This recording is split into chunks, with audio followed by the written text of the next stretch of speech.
eh bien, j'enseigne à la faculté de droit de Besançon depuis déjà pas mal d'années, puisque je crois que j'ai commencé ma carrière en 1982, donc j'ai vu défiler beaucoup de promotions d'étudiants et c'est la première fois finalement que j'ai été contactée cette année par des étudiants de la promo donc du master de communication de Montbéliard. Ça m'a fait très plaisir parce que d'abord parce qu'on a une implantation aussi en droit à Montbéliard que j'ai vu naître et à laquelle j'ai participé dès l'origine, parce que mon mari enseignait aussi à la faculté de droit et c'est lui qui a créé l'implantation en droit à Belfort-Montbéliard. Oui, c'est vraiment un intérêt. Mon père s'intéressait beaucoup à la peinture et nous a toujours emmenés voir des expositions et même la peinture locale. Mais il aimait la peinture et le dessin et ça m'a toujours intéressée. Et puis Courbet fait vraiment partie pour les Comtois. Il a un intérêt non seulement esthétique mais vraiment politique.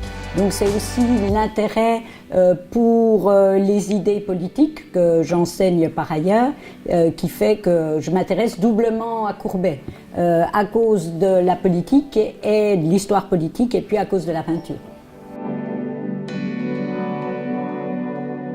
Son souci de casser les codes, à la fois en peinture mais aussi politiquement.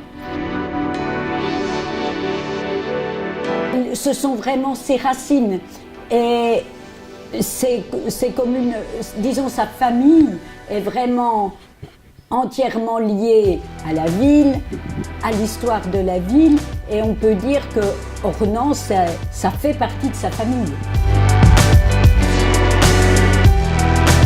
Beaucoup de force et même une certaine violence. Il ne cherche pas à faire quelque chose dont on dirait simplement c'est beau. Il cherche vraiment à dire quelque chose à travers la peinture. Ah oui, très facilement parce que,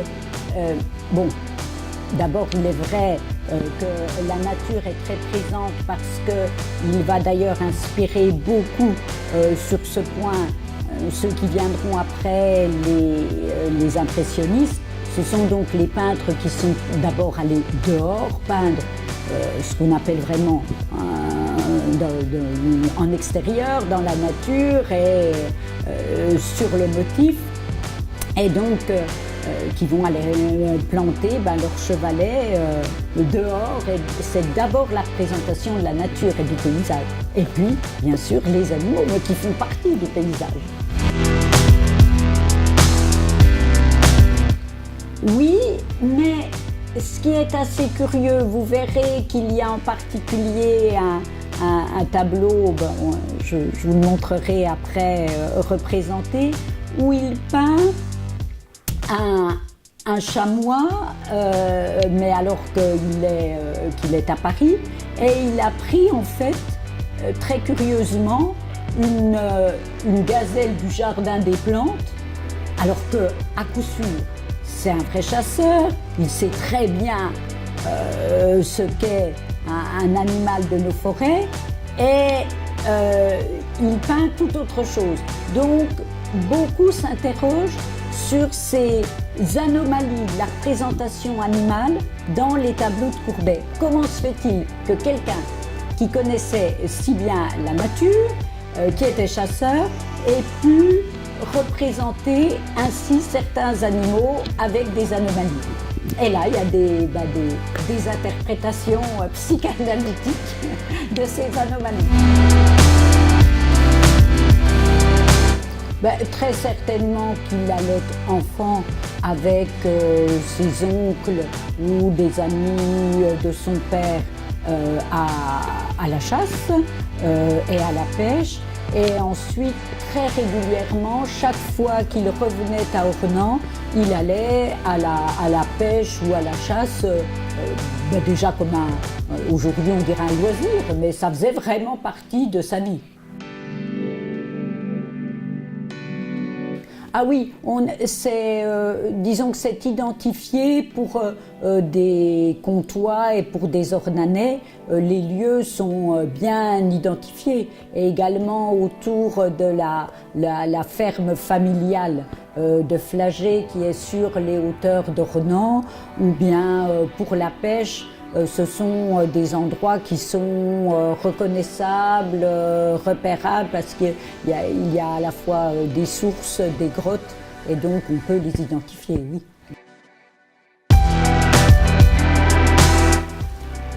C'est un tableau, d'abord c'est un tableau très très impressionnant, par la taille, qui n'est absolument pas ordinaire, là encore, c'est un tableau dont on peut dire qu'il y a certainement plusieurs clés, plusieurs mystères dans le tableau et plusieurs lectures possibles du tableau, puisque certains pensent que le personnage à cheval avec son fouet qui ressemble un peu à un russe serait l'empereur Napoléon III. Et donc, ce serait un tableau très politique. Et le cerf pris au piège serait Courbet. Courbet arrêté. Mais ça, ce sont des lectures qu'on va faire en général après coup, bien après, une fois qu'il y aura eu les événements de la Commune de Paris, qu'il aura été arrêté, qu'il aura été prisonnier. On va relire les tableaux qui avaient pu être faits différemment. Mais peut-être qu'on exagère beaucoup. Mais ce qu'on peut remarquer en plus dans la Laly, qui est extrêmement intéressant simplement du point de vue de la nature, Courbet d'abord est le premier qui représente la neige bleutée. C'est le premier à avoir mis du bleu pour faire la neige. Et effectivement, quand on est comtois et qu'on aime la neige, eh bien, on se rend compte qu'elle est parfois bleue et que les sapins ne sont pas verts comme on pourrait croire, mais que dans ces cas-là, ils sont noirs. Il va les représenter ainsi. Et de même, il est le premier qui va utiliser vraiment le couteau pour peindre. Les autres artistes utilisaient le couteau pour prendre la peinture sur la palette, mais lui va vraiment peindre au couteau. Par exemple, là, Madame Michel Haddad, qui a rédigé À la chasse avec Gustave Courbet, elle dit c'est que Courbet a pris le contre-pied de Desportes. Desportes, c'est un peintre célèbre de chasse du XVIIIe siècle qui a fait en particulier des chiens. Et elle dit, au lieu de se représenter en chasseur, il veut apparaître en peintre qui représente la chasse et s'abstraire en tant que personne. Il est dans l'ombre, vêtements de couleur terne. Et il ne regarde ni le spectateur, ni le miroir, ni la postérité. Et ça déjà, cette attitude de Courbet, vous regarderez donc dans le tableau La curée chasse au chevreuil dans les forêts du Grand Jura. Donc déjà Courbet lui-même se représente, mais sans regarder du tout le spectateur. Vous pourrez constater que de la même façon, dans tous les tableaux où il représente des femmes, elles sont soit endormies, soit elles ont le regard vraiment tourné vers le bas, elles ne vous regardent pas, ce qui est rare. Et donc là, l'élément central, c'est l'animal, et un animal très curieux, puisque c'est censé être un chevreuil jurassien, Or, il est allé chercher une antilope au jardin des plantes et la tête de l'animal est une tête d'antilope africaine. Pourquoi? C'est incompréhensible. De même, pourquoi est-ce que quand il a fait des truites à la fin de sa vie, après la Commune de Paris, pourquoi il précise bien que ce sont des tableaux faits dans les liens, c'est-à-dire en prison?